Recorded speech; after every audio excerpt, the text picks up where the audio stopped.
Vamos lá então? Pega aí papel e caneta, lembrando que nós estamos no texto do capítulo 20 do Êxodo, tá? E nós estamos falando de um povo que está terceirizando a própria espiritualidade.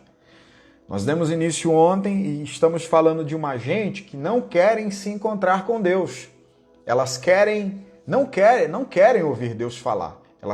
Elas querem que Moisés ouça e a partir de Moisés, então, Moisés fale com eles. Por quê? Naquele tempo, como não havia graça, né? Esse povo temia demais a Deus. Por quê? Para você ter um encontro com Deus não era como hoje. Que você tem a graça, que o véu do templo se rasgou. Então eles sabiam que entrar em contato com essa glória toda divina era necessário ter uma vida de santidade, de santificação. E qual era o medo deles? Entrar na presença de Deus e morrer. Então, por que eles têm medo de morrer? Porque eles não têm certeza da santidade deles. Eles não têm certeza do relacionamento que eles estabeleceram com Deus. Eles não têm certeza da pureza do coração deles. Logo, eles ficam com medo. Já pensou se eu entro na presença de Deus e morro? Melhor deixar Moisés. Moisés que entre, eu não. Então eles estão terceirizando. Por que eles estão terceirizando? Porque eles não querem pagar o preço. Agora, existe um preço para todos nós. Primeiro eu quero falar de preços da nossa vida, do nosso cotidiano. Por exemplo, você quer ser uma boa esposa? Existe um preço a ser pago. Você quer ser um bom marido? Existe um preço a ser pago.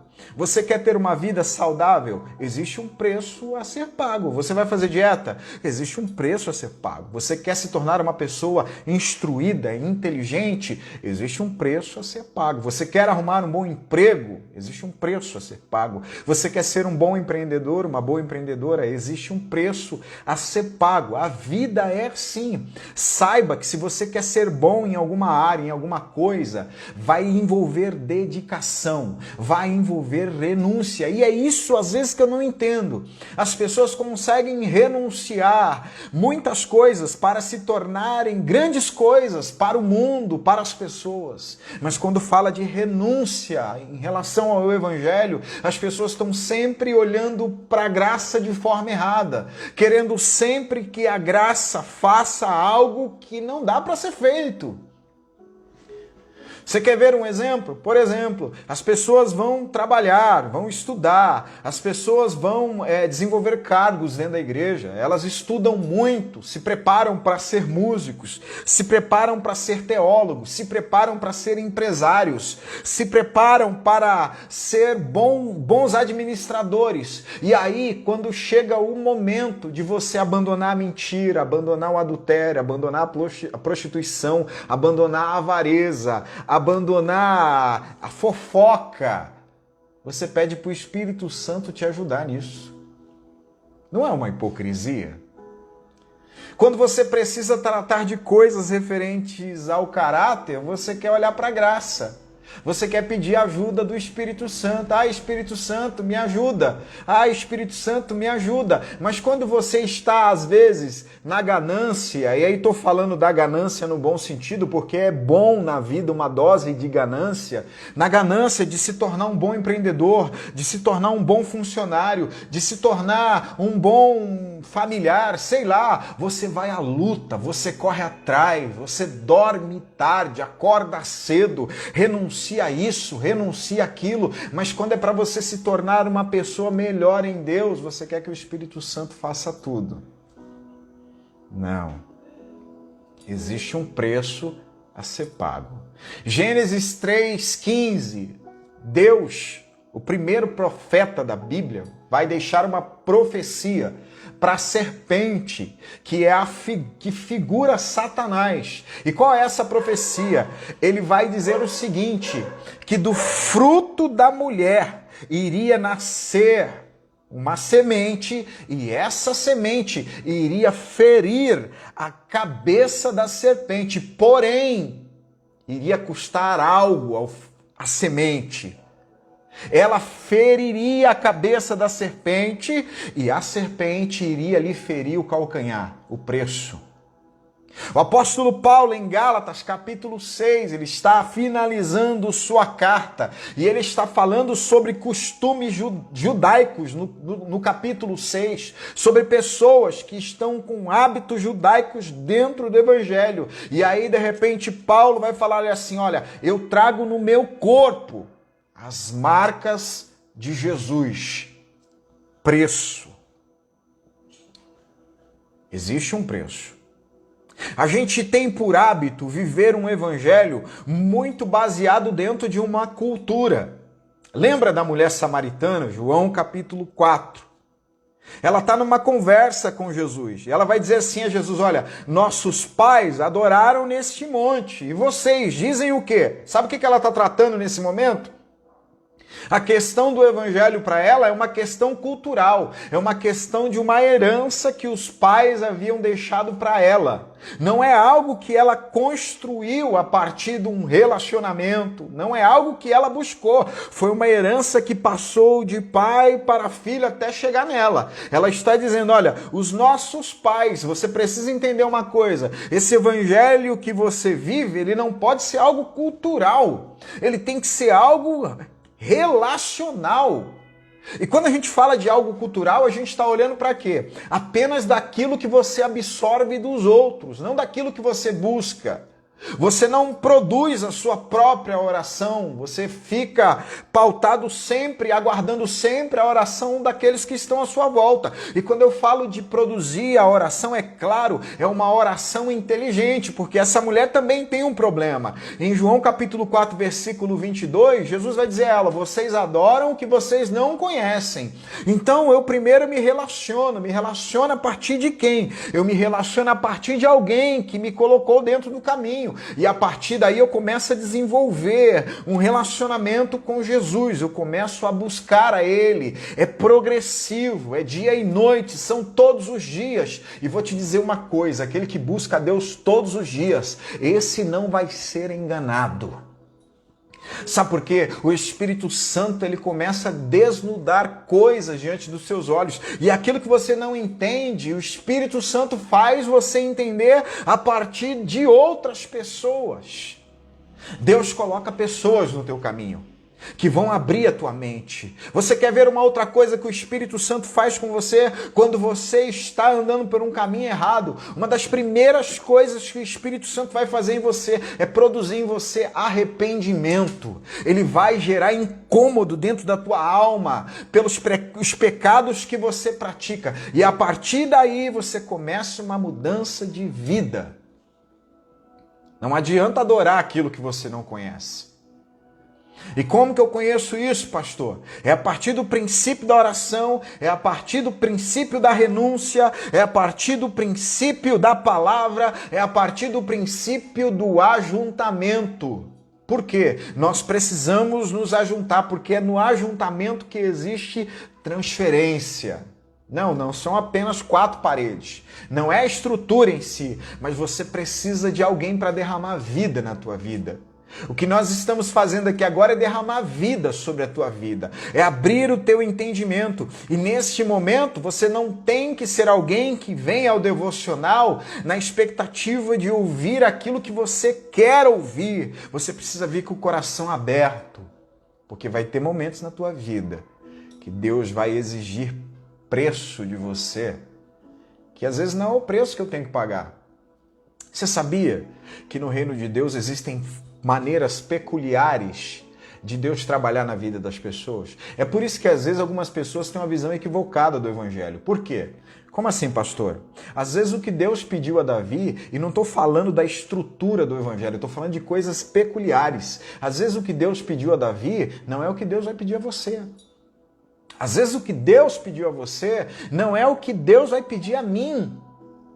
E até para pregar o evangelho eu preciso ter essa inteligência, porque existem coisas que são para todos nós, mas existem coisas que são individuais. Ah, pastor, o que você está falando? Lembra da mãe do Sansão? O anjo apareceu para ela e disse assim, olha, você vai produzir algo extraordinário no teu ventre e eu quero pedir algo a você. E o que eu vou pedir a você é para que você se abstenha do fruto da vide. E você vai se abster não é por causa de você, é por causa daquilo que você vai gerar. Tem momentos na vida que Deus vai pedir coisas a você, não é apenas porque é pecado, e talvez nem seja pecado, mas Deus às vezes pede coisas a nós por causa daquilo que nós vamos gerar, por causa daquilo que nós vamos produzir. Talvez você está pagando um preço hoje e você talvez não compreenda isso, não entenda isso, você se pergunta, Deus, por que eu estou vivendo isso? Talvez é por causa do que você vai produzir, é o que você vai gerar. Aí não tem como eu não olhar para Jesus, porque Jesus está lá no Getsemane e ele está transpirando gotas de sangue e ele não fez nada para merecer aquilo, e ele está sendo crucificado, ele está sendo maltratado, ele está sendo caluniado, estão mentindo a respeito dele. E por que ele está passando por isso? É por causa daquilo que ele vai gerar. E deixa eu te falar uma coisa, às vezes tem coisas que você não consegue gerar na tua vida, na tua casa, na tua família, é porque você não entendeu esse preço, porque às vezes você está se comparando aos outros, e claro, todos nós somos iguais diante de Deus, mas cada um tem um chamado, cada um tem um propósito de vida. Você percebe que Pedro, ele se converteu, os 12 apóstolos andaram com Jesus, mas você vai perceber que daqui a pouco se abre. Cada um vai em uma direção, é o mesmo evangelho, mas cada um dentro de um propósito diferenciado. E talvez Deus não pediu coisa A ou coisa B para fulano ou para ciclano, mas é o que ele quer de você. Porque isso tá, quando Deus fala disso, ele está olhando para aquilo que você vai gerar. Eu olho para a mãe de Sansão e não tem muito, sabe, não tem muito explicação, mas o anjo dá explicação para ela. Você vai se abster de tudo isso, não é por causa de você, é por causa daquilo que você vai carregar no teu útero, é por causa daquilo que você vai gerar, é por causa daquilo que vai sair de você. E às vezes, cara, de verdade, existem pessoas à tua volta que precisam que você pague esse preço, porque é elas que você vai gerar, são elas, você vai produzir vida nelas. Talvez você já tenha vida em si mesmo, talvez você já tenha vida em você, e o preço que você está pagando não é por causa da vida que você carrega, é por causa da vida que você vai produzir nessa gente que está à tua volta. Eu não sei se você consegue sentir graça de Deus aí onde você está ouvindo essa palavra. Eu quero alimentar o teu coração em fé hoje. Por quê? Porque você estar em Deus vai fazer você entender as coisas que Deus estabelece na tua vida. Os direcionamentos, os valores que Deus coloca diante de você. E aí a gente sai desse ambiente de ficar olhando para o lado. Por que eu vivo isso? Por que eu passo por isso? E esse fulano não passa e aquele não passa? É por causa daquilo que você vai gerar. Para de ficar olhando para o preço que você está tendo que pagar em Deus. Em Deus. Não estou falando de desobediência, não estou falando de quem saiu fora do caminho. Às vezes a gente está dentro do eixo, dentro do prumo, e as coisas não estão acontecendo do jeito que a gente quer. É porque tem algo extraordinário de Deus sendo gerado em você. Eu creio nisso e por isso que eu trouxe essa palavra ao teu coração nesse dia. Vamos orar. Senhor, muito obrigado por esse tempo. Muito obrigado pelas nossas vidas. Muito obrigado pela nossa palavra, por essa palavra. Muito obrigado, Senhor, porque Tu veio até nós, ó Deus, e derramou vida sobre a nossa vida. Obrigado, Senhor, porque mesmo sem merecer, Tu tem cuidado de nós. Mesmo sendo falhos, indignos, o Teu amor não falha em nossa vida. Abre a nossa mente hoje, Senhor. Abre o nosso coração. Faze-nos enxergar além das lutas, além das dificuldades. Faze-nos ver, ó Pai, lá na frente. Faze-nos entender o que estamos produzindo, o que estamos gerando dentro de nós, Senhor. Em nome de Jesus. Eu creio em Ti, eu creio no poder da Tua palavra. E eu creio, Senhor, que Tu és fiel em todas as coisas. Pai, que a Tua graça venha sobre nós, que a Tua graça visite a cada vida, visite a cada lar, visite a cada família, que em nome de Jesus, Senhor, essa palavra possa gerar frutos em nós, frutos para a vida. Guarda os seus filhos, suas filhas, livra-os de todo mal. Que as enfermidades sejam repreendidas no nome de Jesus nesse dia, que as portas se abram para o louvor da tua glória, Senhor. Em nome de Jesus. Que todo mal que ronda a nossa mente, que quer roubar a nossa mente, que quer roubar as nossas emoções, sejam destruídos agora. E que a nossa mente possa ser levada cativa a Ti, Pai, para a glória do Teu nome. Em nome de Jesus. Amém.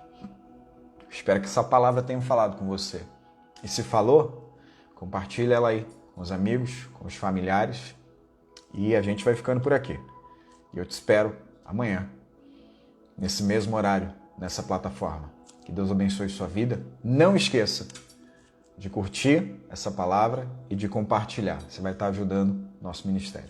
Grande beijo no coração. Eu espero você amanhã para mais um devocional juntamente conosco, a comunidade